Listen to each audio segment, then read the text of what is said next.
Hello and welcome back to Faster and Louder.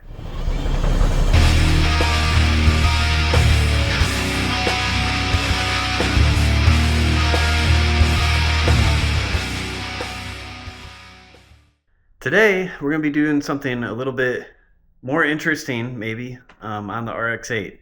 This is totally different from the turbo build that I'm doing on the whole thing, which if you haven't checked out what I've done so far, you totally should. I think I have a video up right now that's about kind of like summarizing what the plan is with ChatGPT, and then I have another video that's about an hour long, and it's just things that I'm doing to get ready for the turbo. So all that aside, I'm kind of just tired of like grinding. Maybe not like tired, but like, want to do a little something different in between all the stuff that's happening with the turbo build. So I'm kind of going off the wall a little bit here and doing an Underglow kit. No, God! No, God, please, no! No! Yep, that's right. We're doing an Underglow kit. I have it up on Jack's already, kind of just preemptively to get ready for it. But I've gone to a few car shows, and it's funny. I've gotten a lot of compliments or like comments about this being like a Need for Speed car, like the video game from the early 2000s, PS2. If you're probably about my age, you know what I'm talking about.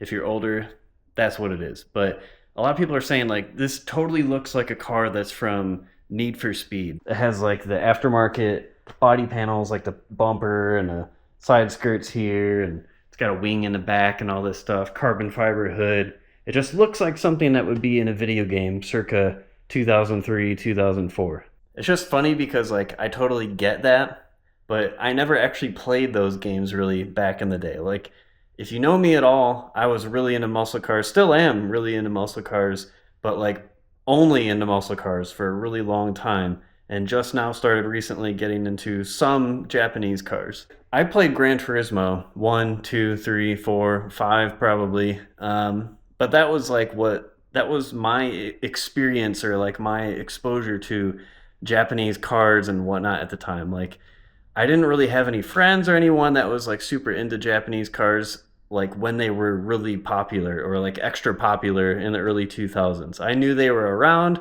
I knew what they were. I just wasn't really into them. But lately, it's just been fun, man. I don't know what else to say. It's just been fun like doing some lighthearted modifications, I guess you could say, to a car. This car is just fun, man. I don't know what to say. Like, yeah, it's fun making like an 800 horsepower big block Chevy or something. Like that's cool, and I respect that. But it's also fun just putting like silly lights on your car and like not really worrying about it. So I'm leaning into it. I'm leaning into this build being kind of like a nostalgia build in a way. Even though I wasn't like heavily involved with like the scene or anything, I was there, man. So I'm gonna just lean into it. We're gonna try these lights out. I'll show you what I got real quick. These are from Amazon. It's called Govee, I believe is how you pronounce it. One of those made up names for Amazon stuff. But these, I think there's like 4 LED strips. We'll open the box here in just a second. But it has like 120 different color possibilities, and it has like some sort of microphone thing built into it so you can play music and it'll like sort of play in beat or like change the colors to the beat of the music and everything. So I'm actually just, more than anything, I just hope that these are bright, because I've seen a lot of LEDs where you install them and they're not super bright, which is kind of like these. I put these up in the shop, and they're cool, but they're not very bright. Like this is as bright as these things get, and it's kind of hard to tell how bright they are, obviously, because I have the lights on. But yeah, these are cheap. These were like $11 on Amazon. This whole kit right here is only $50. So I've heard decent things about them. I saw some videos on YouTube already where people use these, but really all you do is there's like 3M sticky stuff already on these. You take them off, you clean underneath the car really well, and then you just stick them on under there. And I think there's like some clips and whatnot. We'll get into that in just a second, but I'm gonna keep this kind of like a quick video, and we're pretty much just gonna like throw these on there. We're gonna see what they look like, and just enjoy it. We're gonna make this a short video. Let's get into it. All right, so let's get into this together. First time I'm seeing this. Some junk about if you need help or something. There's a user manual. I'll probably check this out just to see if there's anything I don't understand. I don't know if you can see this at all, but there's like a diagram that shows like kind of where the placement is supposed to be on the car, like how the strips are supposed to be routed. As far as I know, this is something that you can just wire directly up to your battery. We got a bunch of zip ties in case you don't already have some, which I definitely have some. Those are just going to be extra. There's a keychain, which I'm assuming is for the power. Oh, that's actually kind of nice.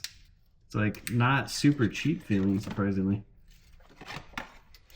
Looks like there's a power block here, and then the actual strips and wiring. You can see here, like there's the red on here. That's the 3M stuff. It's actually 3M branded, so I'm really hoping this stuff works pretty well. Where is the end? Oh, okay, so there's two little wires here, red and black. So I'm assuming these, I just need to like terminate, and I need to put a ground somewhere and put the power directly to the battery, I'm assuming. These are little clips to keep everything in place, but they do require screws. I'm not going to be putting screws into like a $800 carbon fiber splitter, even though I know it's not in good shape. I just can't bring myself to do that. It just seems silly. So I'm going to try it just using the adhesive and kind of see how that goes. I'll bring you over here for a second. This is kind of just what it looks like all wrapped up in here.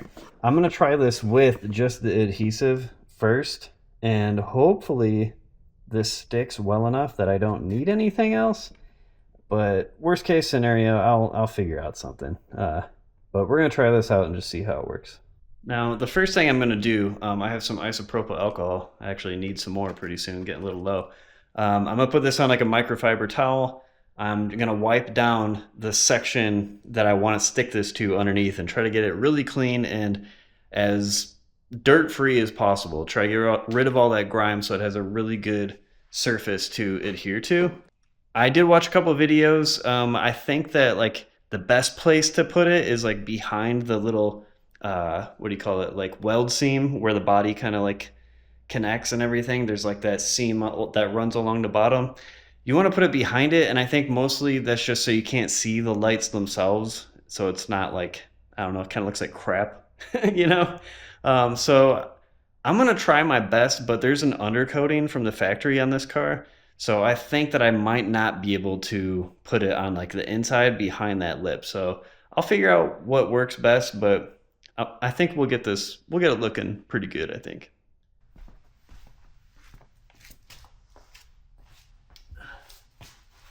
I'm not really sure where it's gonna go exactly because it's just weird. There's nowhere like perfect to put it. Kind of just cleaning a big section.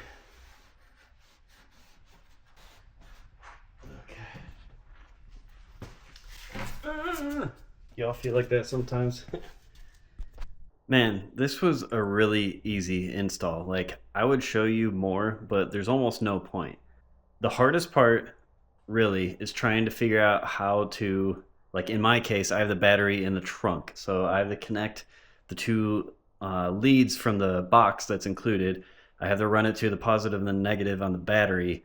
And getting the LEDs, like, out of the trunk was pretty much the hardest part, but I got really lucky, and there's like basically places to get it out anyways. So that part was easy, and then the other hard part was just tucking away the wires. So really, like, those are the two hardest things. I'm gonna get it back down on the ground, and I'm gonna show you what it looks like. Oh my god, dude. This is freaking awesome.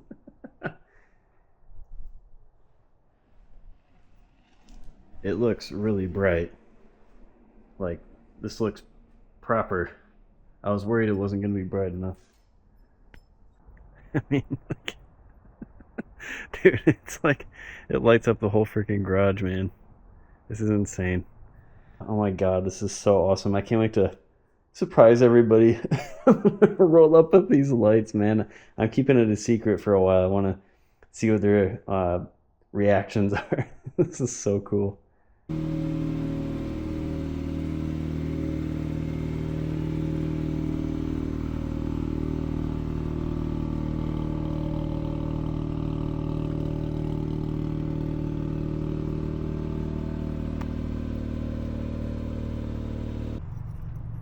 Bruh, check this out. Check out my my modification. Look. Bruh. Oh god. So time fitting though. I know. This is like, it's like a car straight out of 2004. Well, there's like nobody here. I was gonna record something.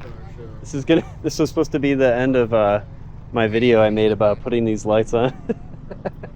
Well, we're gonna try to figure out what's going on because there's nobody here. I hear cars. See that? More and more. Like those are honestly like popping on like drift cars because